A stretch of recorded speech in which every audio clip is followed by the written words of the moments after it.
You wanted the best. You've got the best podcast, the hottest podcast in the world.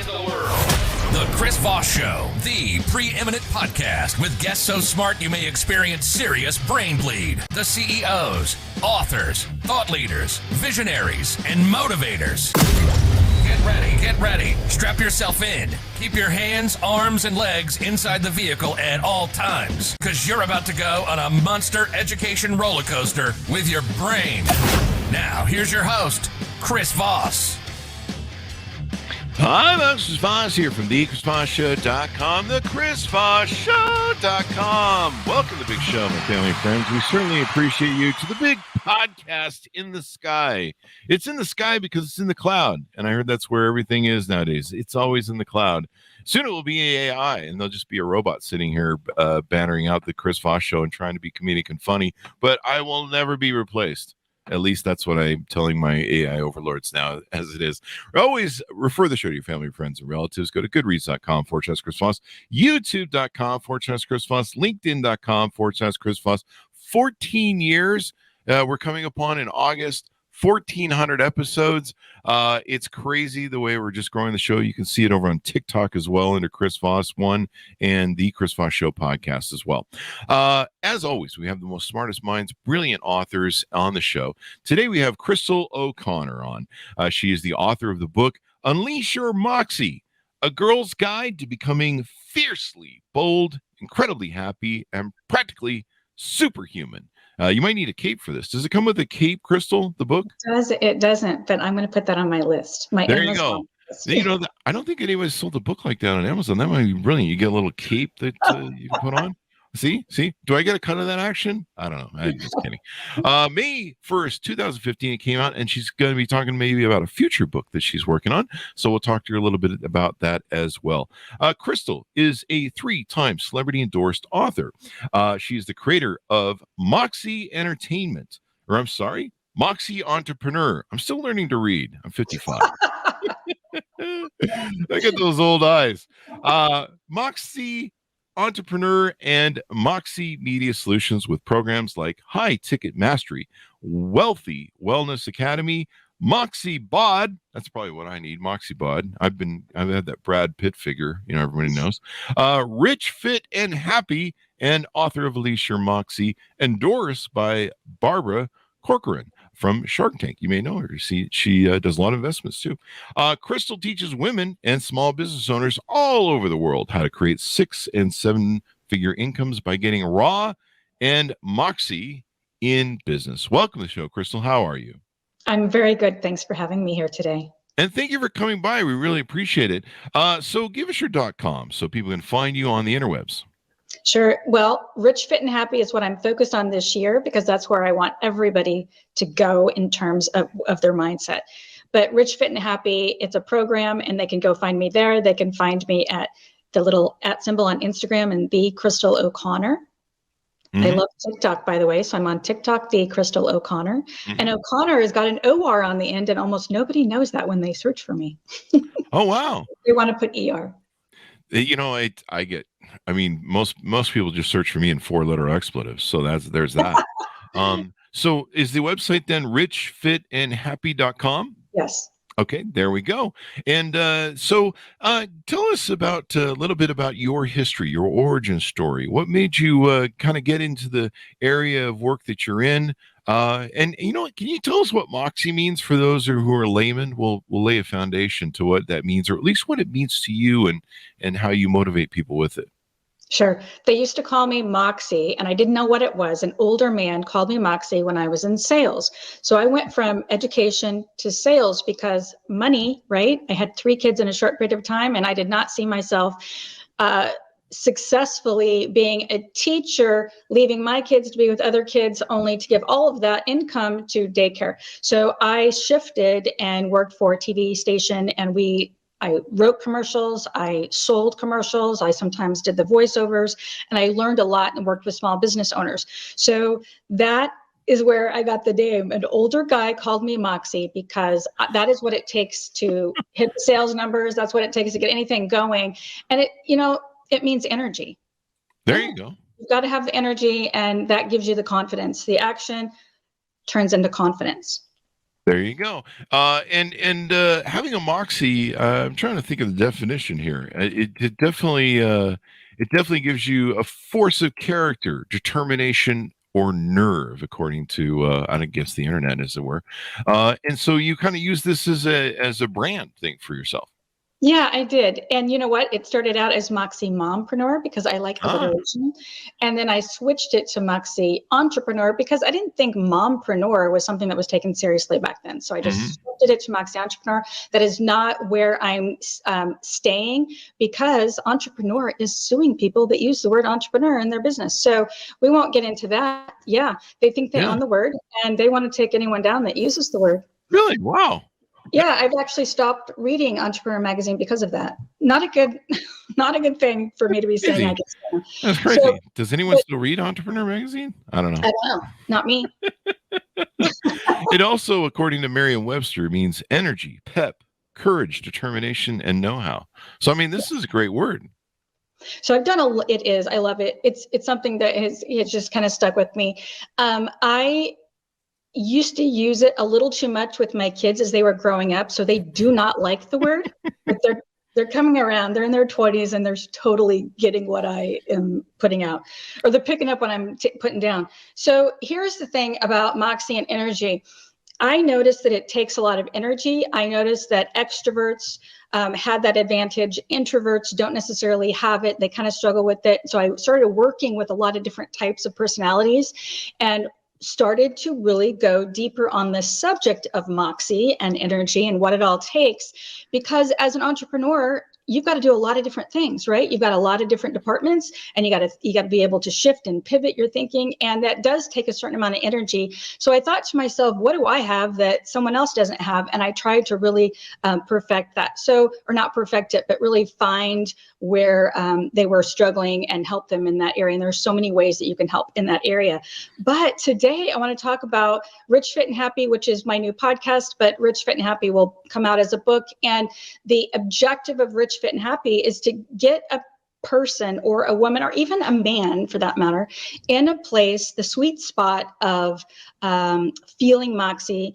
And that actually can go as deep as getting your hormones in check and your hormones balanced. So one of the things I noticed in my business let's see, I think it was 2013, 14, when I started noticing a lack of Moxie in me. What is going on, and not being able to sleep and all of these things. And what it was perimenopause. And I'm sure, Chris, you're dying to talk about women's perimenopausal issues. It's a fact. But it happens. Hormone imbalance is, there's a lot of talk about it because it's a big problem. Okay. And it's not just in both men and women. And it's not just, and women talk a little bit more than men. So you probably hear more, you think hormones, or you hear hormones and you think women, right? I think that probably is the case in most, where women are talking about it. They're talking about their symptoms.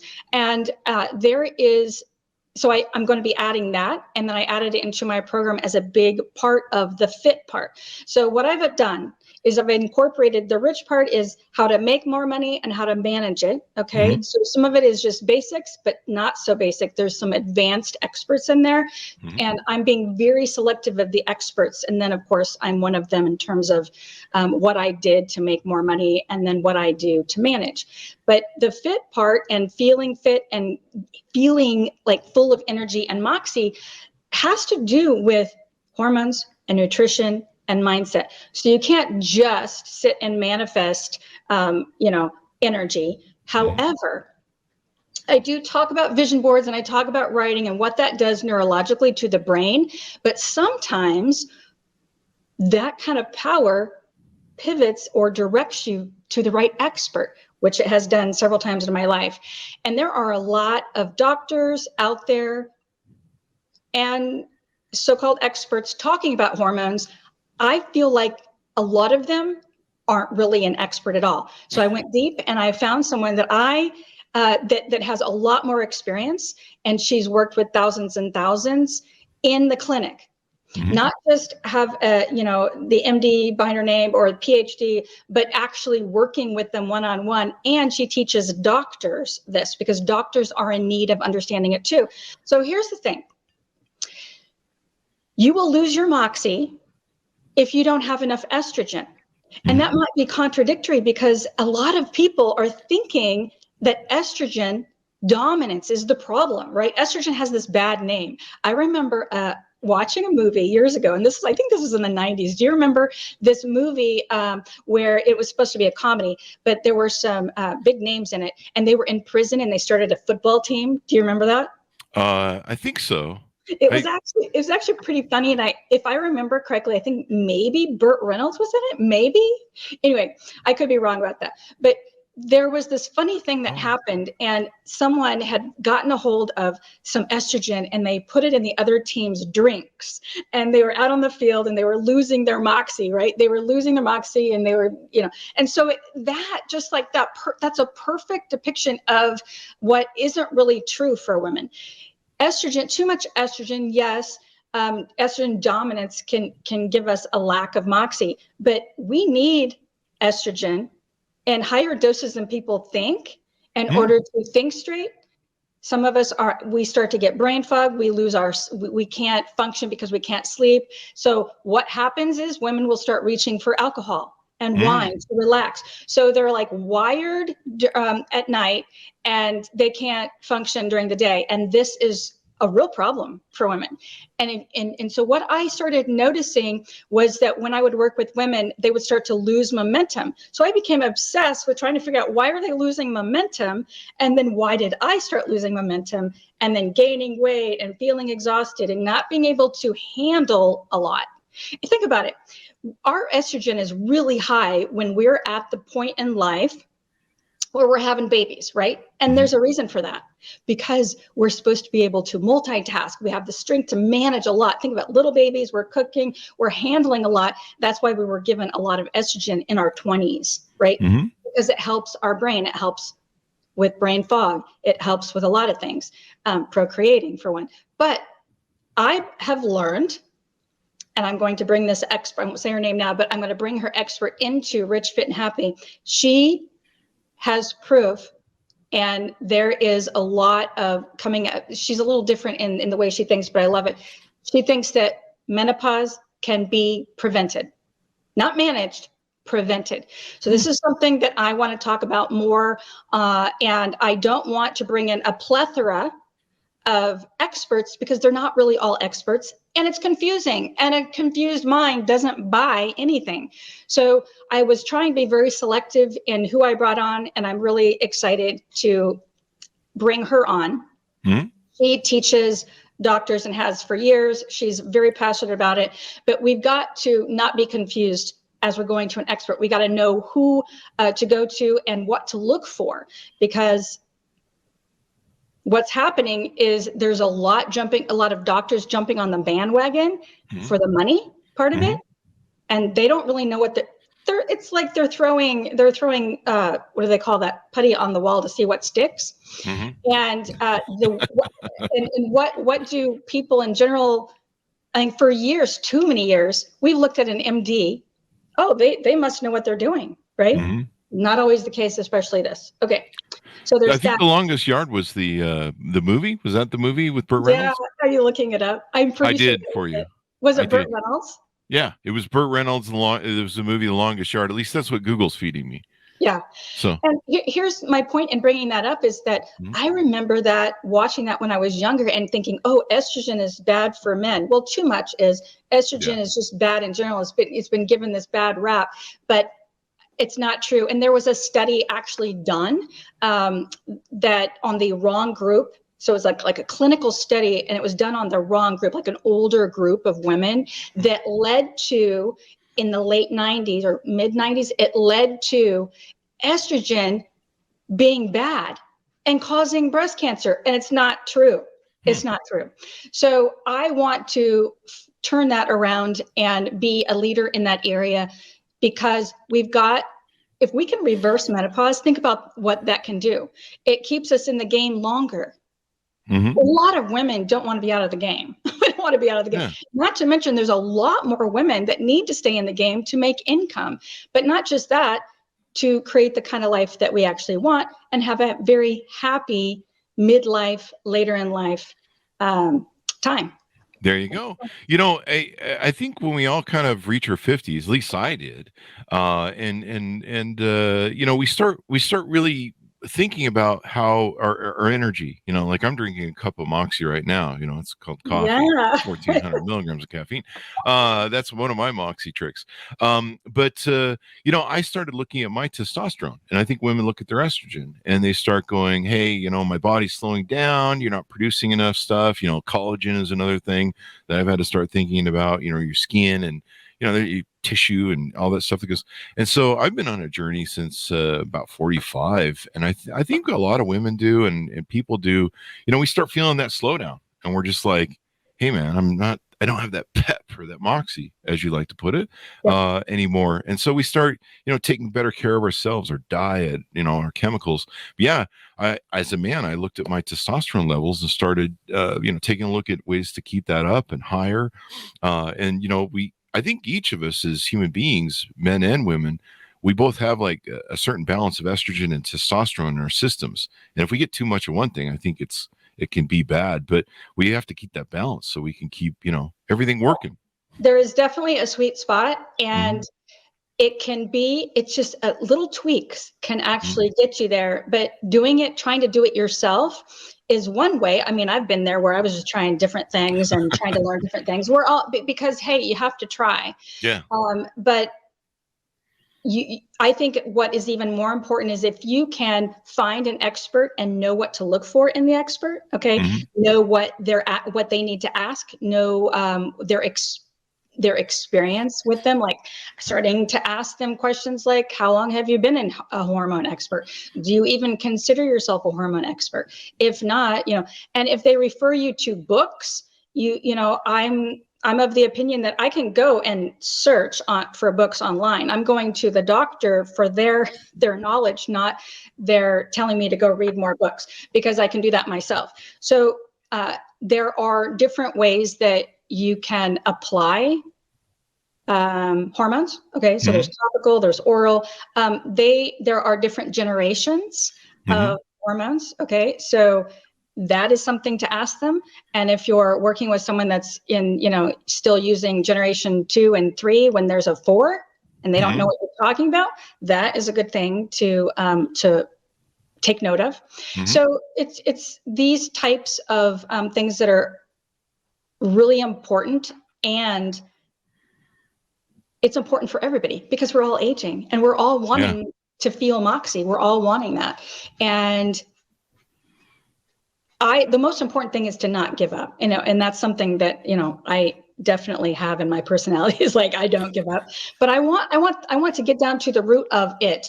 And there are functional medicine doctors out there that have a lot of really good tips, but even they sometimes don't have the root cause, or the root answer like they say they do. There you go. So how are health, wealth, and happiness related? And how do you balance all three? Because you talk about success in your book and your materials that you work with. How do you find out how to balance all three of those so you have moxie in all three places? Well, you look at your habits, okay, and you ask yourself about your negative thoughts. Why are your thoughts the way they are? You start to change your thoughts by doing certain things. And I know it sounds really simple, but it actually works. And that is, you write it, you say it out loud, and you visualize. If you don't see a drastic change and you find yourself going back to the negative thoughts, then start asking yourself why that is. Usually when you write and you say and you visualize, you will actually, I know the term manifest is overused, but you will actually start to draw to you the right teachers. I believe that with all my heart. You will start to attract the answers to some of your problems. But you also have to know what you want, okay? That's really important, and it's shocking how many people don't. Just like if you go to a hormone doctor, you need to know what you're wanting, like what's the outcome that you're wanting. And some people have been in a state of mediocrity, or they've been in a state of tolerating what what they shouldn't be tolerating and not even realize it completely. So you can feel good and look good for a very long time, and you can feel really energetic about and excited about what you're doing. And if you can't do that with your, doing those three things that I just told you about, like taking the 3-prong approach, then maybe start watching the experts and that come into your view, like I did. And I attracted someone that I feel like I'm actually going to start doing business with and creating more joint ventures with, because I feel like she definitely has the answer. Well, I know that she has the answer. Mm-hmm. So start attracting what you want. Just do a self-check to see, like, where is your mind? Like, if you are turning into a Karen in the parking lot at the grocery store, it's time to ask yourself why. I mean, it could be a legitimate reason. Okay.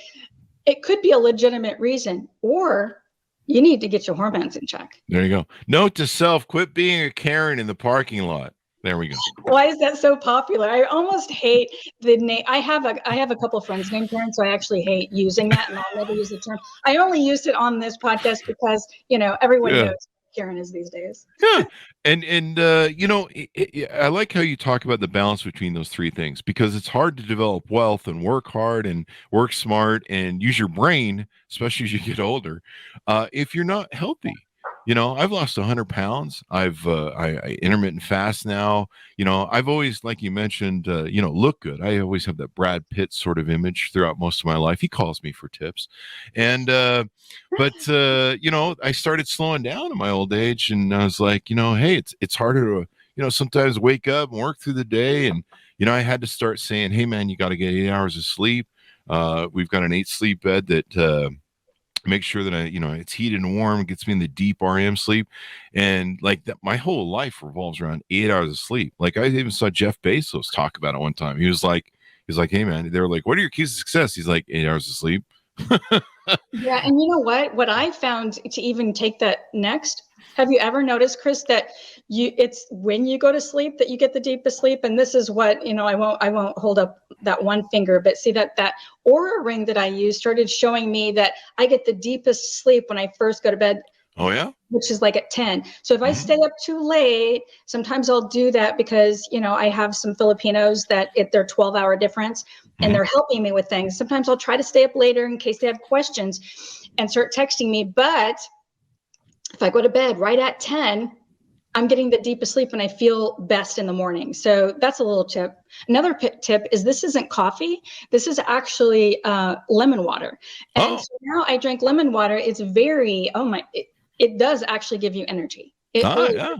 So one of the things, there are so many tips like that we don't talk about enough. And there are those of us that don't give it a chance long enough, right? Mm-hmm. Yeah. We want to answer, and then we need to be maybe even kept in check, because by getting someone that's holding us accountable. Because I used to work in the weight loss field with dietitians, by the way. Mm-hmm. There aren't very few dietitians I agree with, by the way, about a lot of things. I learned that by working with them. Mm-hmm. Dietitians aren't going to like me saying that, I guess. But I feel like they worked too closely in the medical field. And anyway, okay, so I won't get into that.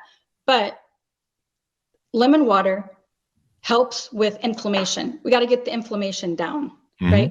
And I noticed when I would try to hold people accountable while they lost weight, I'd have to have them write it down and show me. And that consistency helped create the habit. So habits make us happy.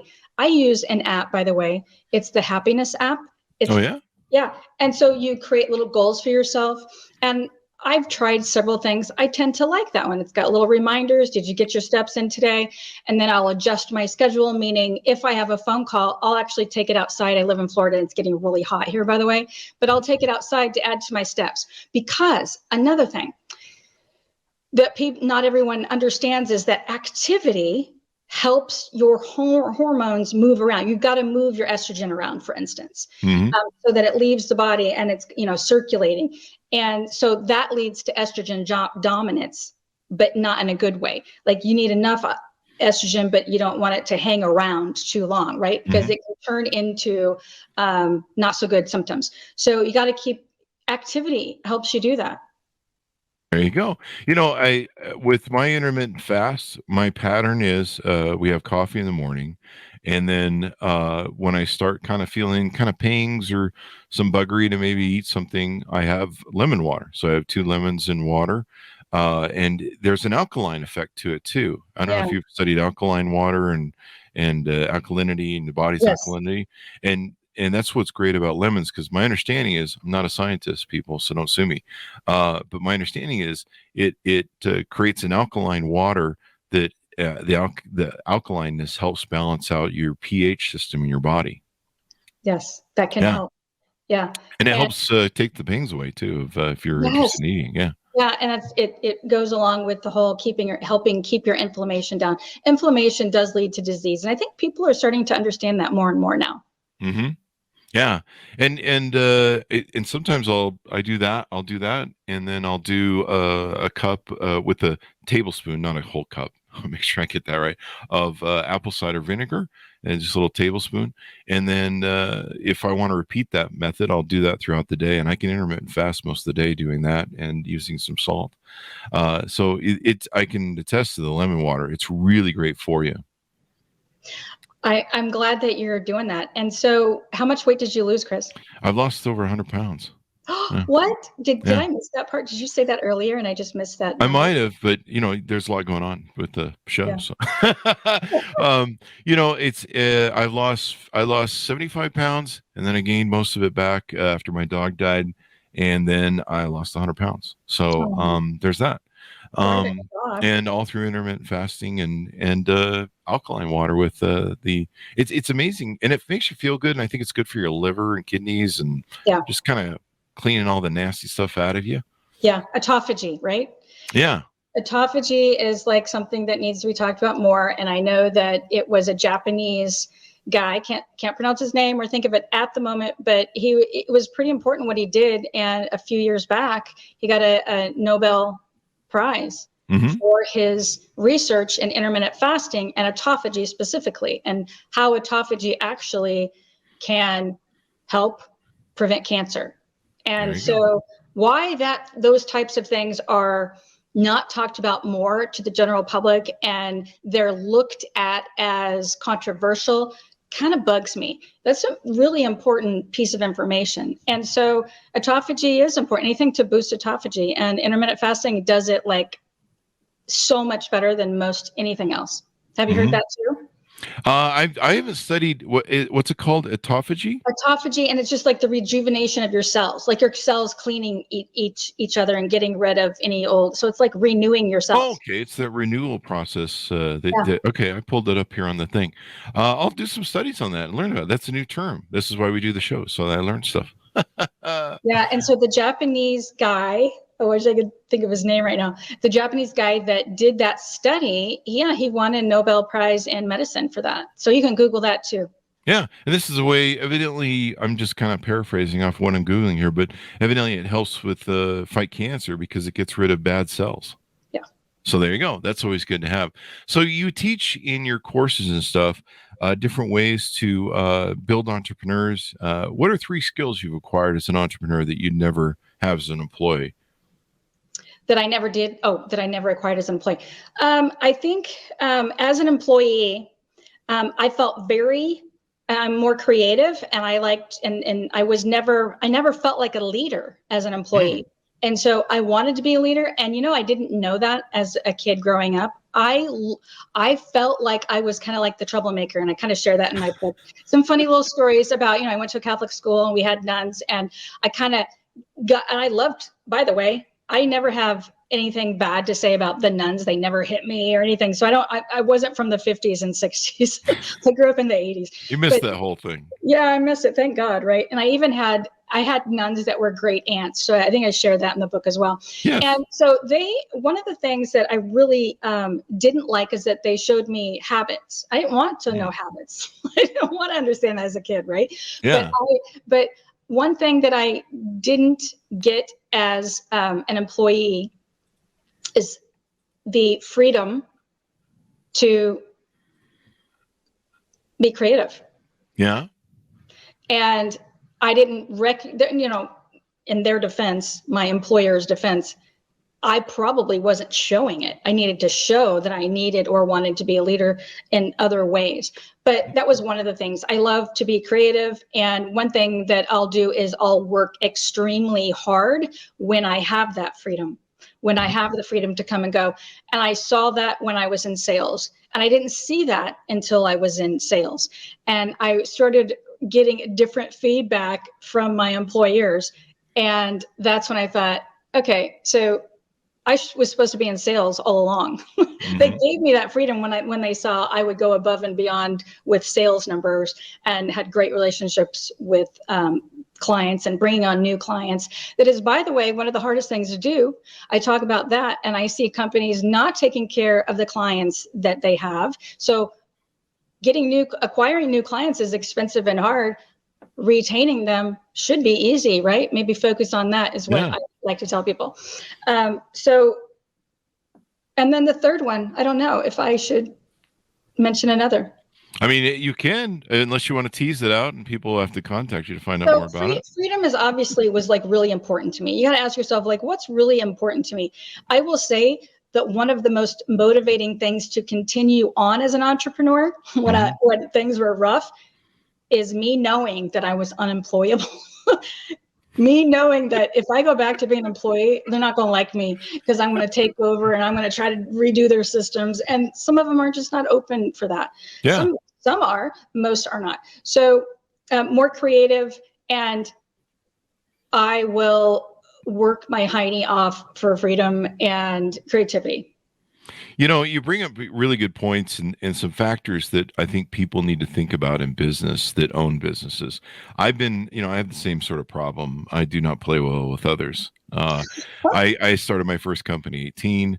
I've owned lots of companies since then. And I could never be an employee ever and anywhere. I'd probably get fired in the first day because of my mouth, but I would be in the same mode that you're in, where you want to be creative, you want to do stuff, you want to do, and sadly, a lot of employers box up their jobs as kind of like a process manufacturing, where it's like you do this little activity right here in the process, and that's all you do. And one of the things I used to teach my employees is the why as to how we would do things. So they would kind of look at the process, and we would encourage them to say, how can we do this better? Is there a way I can do this better? And companies need to do that, but they're not very good at it, especially when they're like real huge, big companies. But I think that's the real great thing about being an entrepreneur. That ability that we have to create, to have a vision for something and constantly make things better. And you constantly have to do that as a company too. Yeah. You also have to hire and be around people that aren't like you. And sometimes that's not easy to do. But when you realize that's actually really important, because if we're all, too many chiefs in what do they say, that too many chiefs at the tribe, too many cooks in the kitchen, too many chiefs. Yeah, think about that. Like, if you are the driver of ideas, and you don't do well with accepting other ideas, or you lack something, you really need to make sure that you have that, like somebody that's well grounded with an idea. I tend to think big, and then those big ideas that almost get too big, they need to be whittled down, right, to actually actionable steps. And that's where I need somebody that's like super hyper focused on implementation, right? Mm-hmm. Yeah. Mm-hmm. Go ahead. And that makes a difference in getting stuff applied. It's my success was I had a business partner for about 13 years who I was the visionary, I was the creative one, I was always coming up with the ideas, but I'm really bad at repetitive tasks, those tasks where you're just like, it's boring as hell. And he was really good at that. And he could oversee people that did that, where I could oversee the sales field of people who have to be creative and to get along with people. And so you're right, what you said earlier of hiring people that aren't like you, because you don't want a bunch of creative types. You got to have somebody who does the work every now and then, the hard work, right. The repetitive tasks that really kind of kill creativity. And so you're right. You have to have that balance. Mm-hmm. That makes all the difference in the world. What are some other things we haven't touched on that you talk about in your book? Well, I started Wealthy Wellness Academy, and so I have two programs: Rich, Fit, and Happy, Mhm. and Wealthy Wellness Academy. And Wealthy Wellness Academy is for people that are in the health and wellness field. Mhm. So we're actually, like I had mentioned, the joint venture earlier, where I've brought on someone that actually teaches hormones. We're going to be in Wealthy Wellness Academy. It's for doctors, nurse practitioners, health and wellness coaches that want to add that, or want to just break away and start their own business, but they've not taken the time because they were overworked as a doctor. They've not taken the time to learn all the many different systems and how to brand themselves and put themselves out there and all of the many different facets of that. So Wealth of Wellness Academy, think of it as for the doctors, experts. And then Rich, Fit, and Happy is for anyone that wants to be rich, fit, and happy in There their you life. go. It's important to be rich, fit, and happy.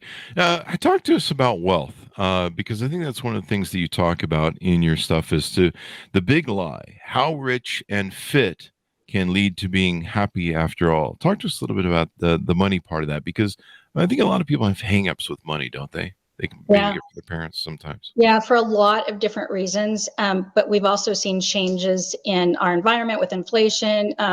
But I mentioned how we've been lied to. We have been lied to, and our brains have been lied to for years because TV was really the only outlet, and programs which programmed our minds. Some of the human mind can be programmed, and that's why it's important that we be very aware of what is programming our mind, because sometimes we can be programmed and not even realize it. So when we look at programming our minds, what was your question, by the way? The question was Yeah, the how lie. did money and things The like lie. that, the money Oh, topic. okay, so we were programmed, and I don't know who ever started it. We were programmed to believe that money is bad, money is evil, right? It's the root of evil. And I say it's the absolute opposite. And I, as a teenager, lived in my car, and I know what it's like to not have a whole lot. Oh, Okay. wow. That was pretty scary. So I got myself out of that situation very fast, and it will never happen again, thank God. So I look at it as a little blessing in disguise that happened. And yesterday I had this memory. It comes up every once in a while. I had this memory. I was in Naples, and I looked up and I saw Merle Norman. It's a cosmetic store. And I had this whole flashback of the time that I was living in my car, but I needed a job. And I walked into Merle Norman, and because they had it hiring, and I was able to, I lied on the application, gave a phone number of a payphone. Remember the payphones back in the day? Yeah. Oh, yeah. And I stayed by the payphone until they called. I would just go back to that payphone every once in a while. I didn't just sit there the whole time. But it was a very scary time. But I was able to get a job as a sales manager there. I didn't even take the job because I ended up moving. But what that did for me was prove just how resilient and resourceful I could be when I was at rock bottom. And if you are listening and you feel like that, just know, keep going, keep going, keep taking actions. And I'll never forget that experience. But I'm also aware that staying in that place and poverty is actually linked to bad everything. You will surround yourself with people, because here's the thing, it doesn't just affect where you live, it affects your mindset rather, and how you see yourself. If you stay in that place too long and you start to see yourself as somebody that is lower class, somebody that doesn't deserve, it kills your confidence, and you're putting yourself more at risk to stay there and start attracting more of it and more problems. There are so many problems linked to poverty. We can't deny that, right, Chris? We can't deny that. So if you want to live a better life, you've got to do different things. You've got to surround yourself with the 5 people that have the lifestyles that you want, that are doing the things that you want. And so getting back to that lie part, I believe it is linked to so many problems. You cannot live the life that you truly want of health and happiness when you're living in poverty and surrounding yourself with others that are in that place. I'm going to stand by that. And it doesn't mean that you can't be happy with simple things. I like simple things. Are you kidding? Yeah. I actually I don't want to live a life. I don't need, I shouldn't say, sometimes I want to just take the day off and go stay at the Ritz, which there's 3 of them here in Naples. And I could if I wanted to. It's not necessarily what I want to do all the time. It doesn't make me so happy that I want to do it all day. I actually want to help others. Mm-hmm. And you've got to be able to afford helping others. Am I right? True. Yeah, because your time, when you have money, your time is valuable, and you sell your time. James Baldwin said, anyone who has ever struggled with poverty knows how extremely expensive it is to be poor. If you Google it, I mean, it's far more expensive to be in poverty, especially when it comes to like health insurance, maintaining your health. We've had a lot of authors and doctors on the show that have talked about how, if you don't do pre-medicine, pre-health checks on yourself and stay ahead of the curve, it's more expensive to be on the post end of that than it is to be on the front of it. So there's lots of different examples of what you're saying. Yeah. Mm-hmm. So, but you can't give back much either. Not in the way that That's you true. could. That's a really good point. You can't give back. And when you can't give back, you're just focused on trying to just survive, right? Mm-hmm. Yeah. That's Absolutely. a really good, excellent point. Well, as we round out the hour, what anything more you want to tease out, Crystal, on your book and some of the different things you do with your coaching? We've talked about your podcast as well. What's the name of your podcast? Let's get a good plug in for that too as well. Rich, Fit, and Happy. Rich, Fit, and Happy. I love the brand you're using. Is the new book going to be called Rich, Fit, and Happy then? Yeah, I think you mentioned is. that, but I just want to clarify it for people who want to Google it. Yeah. And do you have a anticipated date for release on that?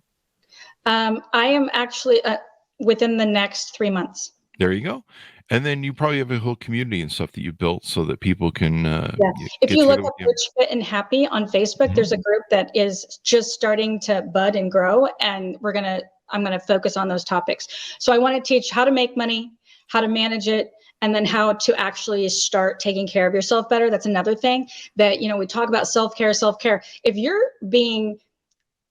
you are at a job that you don't like, which is causing you to surround yourself with people that complain and you don't like to be around them, you're affecting yourself in so many negative ways right there. Yeah. And so that is something that I want to teach people. You've got to make different income streams. That's why I started Moxie Entrepreneur in 2008. I was actually, I got my real estate license to work with investors. And I told that story, and I've told that story several times on podcasts. What really changed my life almost overnight was going to a Robert Kiyosaki event and learning about real estate.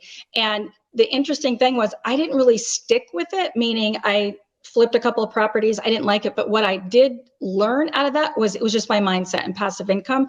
I learned passive income. So he has this game, and in that game called the Rat Race, Cash Flow, I think, or something like that. Mm-hmm. Either Rat Race or Cash Flow. It really is a great game to help you understand, because again, we were programmed in school to say, go get a job, go get a degree. Okay. And that's not really the answer to it all. The answer are income streams, creating more time for yourself. So that game does that. That changed everything for me. And I immediately quit. I immediately started doing what I wanted to do once I got that in my head. And many times, in order to quit the job that you don't like, you have to focus on creating a little nest egg, right? And passive income. And so that's what I teach. I teach how to create those income streams, setting it aside so that you can quit and shift, and then taking it to the next level. So I was able to start my coaching business with Moxie Entrepreneur and do 6 figures in a short period of time, which I had never been able to do as an employee. And that changed everything for me. There you go. It makes all the difference in the world. So this is a great reason why people should reach out to you, buy your book, get to know you better, and work with you on future projects. Give us your .coms, Crystal, so people can find you on the interwebs. richfitandhappy.com, wealthywellnessacademy.com, and then Instagram is The Crystal O'Connor. TikTok is The Crystal O'Connor. And join me. And then when you get there, you can see my little links inside my link tree. on my bio at my Instagram. There you go. Crystal, thank you for coming on the show and enlightening us. This has been wonderful and informative, and I hope people reach out to you and get to know you better. Thanks for having me, Chris. There you go. And thanks, our audience, for tuning in. Order up the book wherever fine books are sold, but only go to the fine bookstore. Stay away from those alleyway bookstores. I had to get a tetanus shot when I was in one yesterday. I'm just kidding. It's just a joke. There's fine bookstores everywhere. Please support your local bookstores. You can buy it on Amazon if you like to as well. Unleash Your Moxie, a girl's guide to becoming fiercely bold, incredibly happy, and practically superhuman. Who doesn't want that? I think there should be a cape that sells with your book there, Crystal, but I'll let you work on that project. Thanks to my audience for tuning in. Go to goodreads.com/Chris Voss, youtube.com/Chris Voss, linkedin.com/Chris Voss. Subscribe to the big LinkedIn newsletter. That thing grows like a monster every day. It's crazy in the big 130,000 LinkedIn group. Thanks for tuning in. Be good to each other. Stay safe, or else. I don't know what that means. We'll see you next time.